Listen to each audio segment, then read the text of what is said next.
డ్వాక్రా మహిళల ఆర్థిక స్వావలంబన దిశగా కూటమి ప్రభుత్వం మరో కీలక నిర్ణయాన్ని తీసుకుంది. పీఎంఎఫ్ఎంఈ పథకం కింద బ్యాంకు రుణాలు సకాలంలో అందక ఇబ్బంది పడే వారికి స్త్రీ నిధి ద్వారా చేయూత అందించాలని నిర్ణయించింది.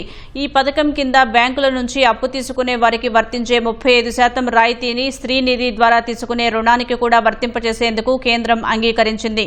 ఆహార శుద్ధి రంగంలో చిన్న తరహా పరిశ్రమలు ఏర్పాటు చేసుకునే మహిళలకు ఈ నిర్ణయం గొప్ప ఊరటగా నిలవనుంది. 2026-27కు గాను 5,000 యూనిట్లకు వర్తింపజేసేందుకు కేంద్రం అంగీకరించింది. దీనికి సంబంధించిన మార్గదర్శకాలు వారం రోజుల్లో అధికారికంగా వెలువడనున్నాయి. చాలా మంది డ్వాక్రా మహిళలు ఆహార శుద్ధి రంగంలో పరిశ్రమలు ఏర్పాటు చేసుకునేందుకు ముందుకు వస్తున్నా బ్యాంకుల నుంచి సకాలంలో వ్యక్తిగత రుణాలు అందని పరిస్థితి ఉంది.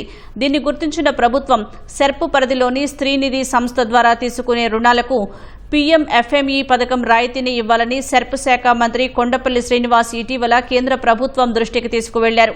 దీనికి కేంద్రం అంగీకరించడంతో గరిష్టంగా 2 లక్షల వరకు స్త్రీనిధి ద్వారా రుణం తీసుకునే అవకాశం ఉంది.